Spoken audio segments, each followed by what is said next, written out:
Olá, hoje é quinta-feira, dia 25 de março de 2020 e o Senado Notícias está no ar.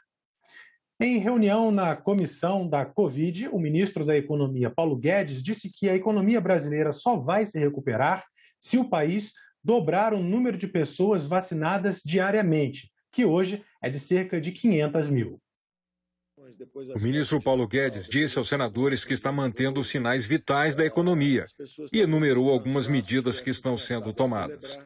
Mas ressaltou que melhora mesmo só se o Ministério da Saúde acelerar o programa de vacinação contra a Covid. Ontem nós anunciamos o diferimento dos impostos do Simples. São milhões e milhões de pequenas empresas brasileiras, restaurantes, bares, empresas de eventos, milhões e milhões de empresas e trabalhadores que foram atingidos brutalmente com o recrudescimento da pandemia e com o reinício do lockdown. O reinício do distanciamento social, evidentemente, é para desacelerar a velocidade de contágio. Ao mesmo tempo, nós temos que acelerar, como prometeu ontem o nosso ministro da Saúde, o ritmo de vacinação.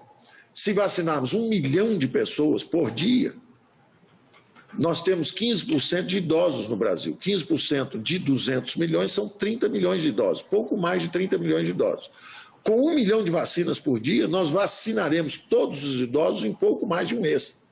O que significa que os óbitos, que são 85% concentrados em mais de 60 anos, mesmo que com a nova variante seja mais de 50 anos, que seja isso. E que sejam, então, em vez de 30, sejam 40 milhões de pessoas. Nós, em 40 dias, teremos um novo cenário. Em 40 dias, a mortalidade pode desabar, porque, sim, os picos da segunda onda foram muito mais altos. Mas, tanto nos Estados Unidos quanto nos outros países, esse platô não durou. Na verdade, o pico foi atingido, a vacina entrou, desabaram os óbitos novamente. Então, se nós conseguirmos isso, é possível que em 60 dias nós tenhamos um novo horizonte completamente diferente. Guedes explicou por que o auxílio emergencial não foi fixado em R$ 600, valor pago no ano passado. Segundo ele, seria um cheque em branco que desorganizaria a economia. Na mesma hora o dólar explode, na mesma hora os juros sobem, na mesma hora a economia colapsa e nós desorganizamos tudo. Por isso que nós mandamos um limite. Falamos, olha, auxílio emergencial, 44 bilhões. Ou seja, em média, R$ 250, variando, dependendo dos critérios que o Ministério da Cidadania elaborou, mas em média, R$ 250. Esses recursos vão chegar na ponta e a primeira camada de proteção foi lançada. É exatamente o auxílio emergencial. Vem mais aí. E o ministro das Relações Exteriores, Ernesto Araújo, compareceu ao Senado nesta quarta-feira para falar sobre a atuação do Itamaraty na obtenção de vacinas contra a Covid-19. A crise sanitária que atinge o mundo desde o início de 2020 teve ápice no Brasil recentemente. O nosso país tornou-se o epicentro mundial da pandemia da Covid-19, com cerca de 300 mil brasileiros mortos. Unir esforços entre os órgãos do governo para uma vacinação em massa da população é fundamental. Em audiência no Senado, o ministro das Relações Exteriores, Ernesto Araújo, deu um panorama da situação atual da vacinação no Brasil e disse que a dificuldade desse processo não acontece só aqui. Até o momento nós recebemos 30 milhões de doses. Já disponibilizamos, aos estados para aplicação 30 milhões de doses, dos quais mais ou menos 14 milhões já aplicadas,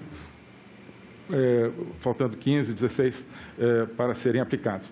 Nenhuma questão política está impedindo nenhum tipo de importação, seja de vacinas, seja de insumos.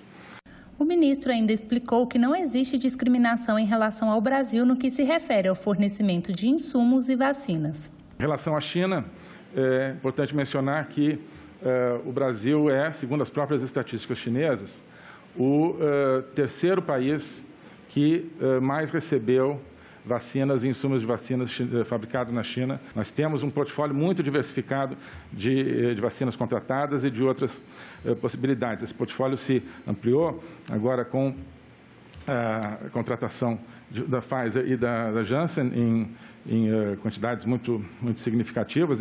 Índia, nós, inclusive, conseguimos ser o primeiro país a receber vacinas exportadas pela Índia. Com a China, como disse, somos um dos maiores destinos de vacinas exportadas pela China. Estados Unidos, estamos tratando diretamente com eles assim que surgiu o estoque exportável e em quantidade apreciável. Com o Reino Unido, facilitou muito, a nossa relação com o Reino Unido facilitou muito o contrato com a AstraZeneca Oxford. De modo que temos, então, esse elemento também da qualidade das nossas relações, bastante diferente de algumas narrativas que surgem. Vários senadores se mostraram estarrecidos com a forma que o governo federal e seus ministérios vêm conduzindo a pandemia. Depois de um ano de pandemia, com mais de 12 milhões de brasileiros contaminados, com 300 mil brasileiros e brasileiras que pagaram com a própria vida, o governo federal resolve criar uma comissão de especialistas e médicos. Por aí, nós verificamos, colegas senadores, qual a importância que a vida humana tem para o governo federal, através do Ministério das Relações Exteriores e através do Ministério da Saúde. Eu queria falar para o ministro que esses números, 12 milhões, 300 mil, esses números, essas estatísticas, elas têm história. São famílias.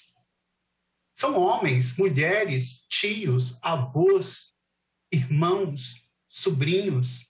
Nós temos os contratos de vacinas, mas não temos a vacina aplicada no braço. Contabilizar a compra de vacina, sinceramente, era o mínimo que a gente podia fazer no Brasil, era tentar comprar essas vacinas mesmo.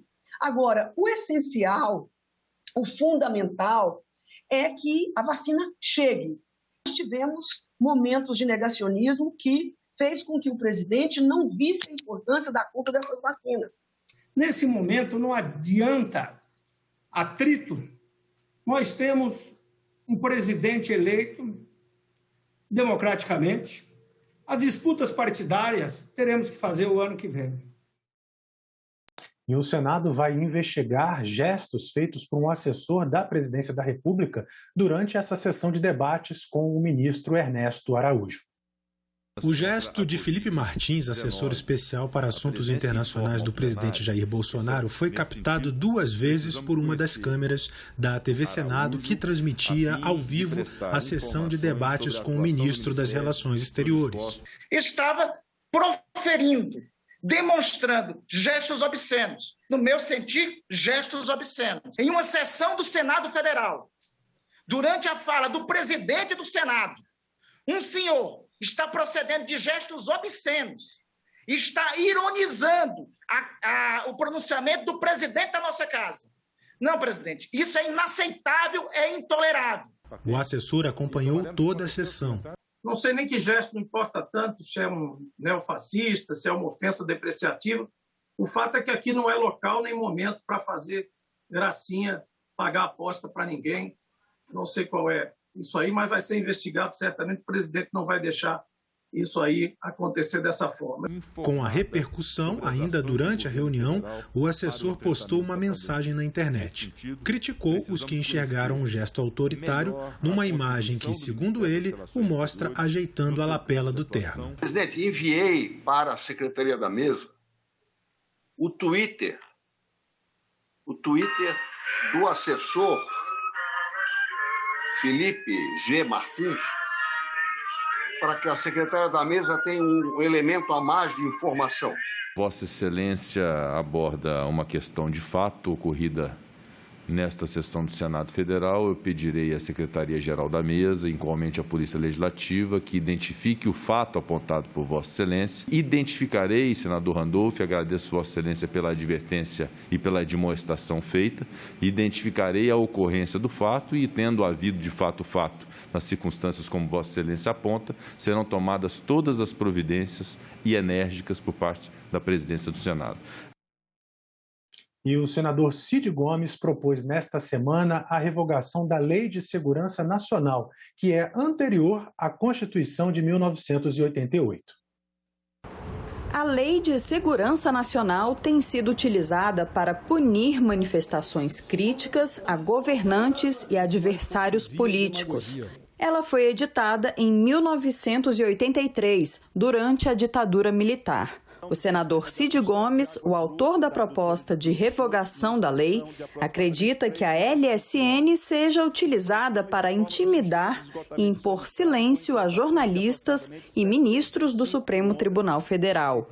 Um caso recente foi o do influenciador digital Felipe Neto. No dia 5 de março, ele usou a conta no Twitter para criticar ações do presidente da República na pandemia. Na postagem, ele chamou Jair Bolsonaro de genocida. Em resposta, o vereador no Rio e filho do presidente, Carlos Bolsonaro, denunciou o youtuber, alegando calúnia e crime com base na Lei de Segurança Nacional. Hoje eu recebi um carro da polícia na minha casa, trazendo um mandado de intimação para que eu compareça à delegacia para responder a uma notícia crime. E fiquei muito espantado quando vi que eu estava sendo acusado de crime contra a segurança nacional. A Justiça suspendeu a investigação por entender que ela não pertence à Polícia Civil, mas à Polícia Federal.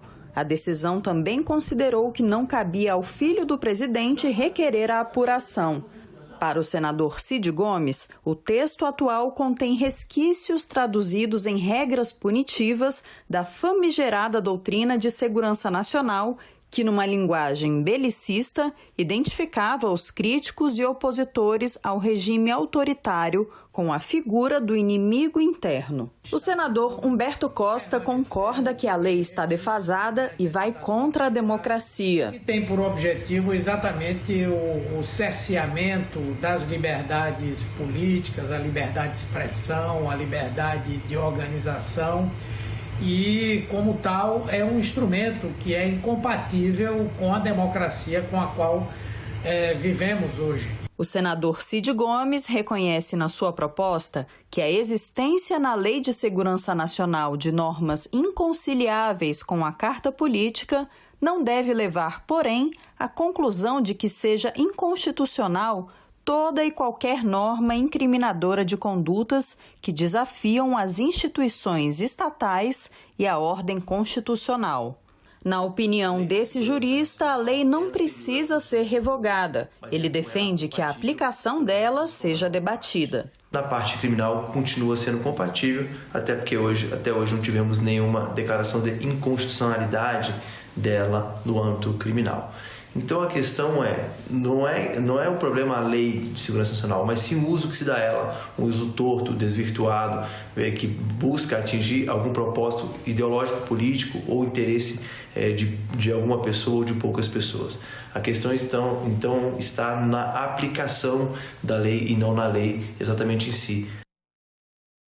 E está prevista para hoje à tarde reunião do Congresso Nacional.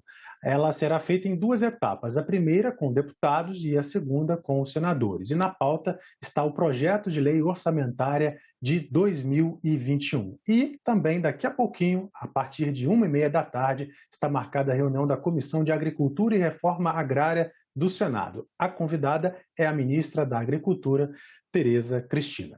E nós ficamos por aqui. Você pode rever as reportagens desta edição na nossa página na internet. Acesse e compartilhe com os amigos senado.leg.br/TV.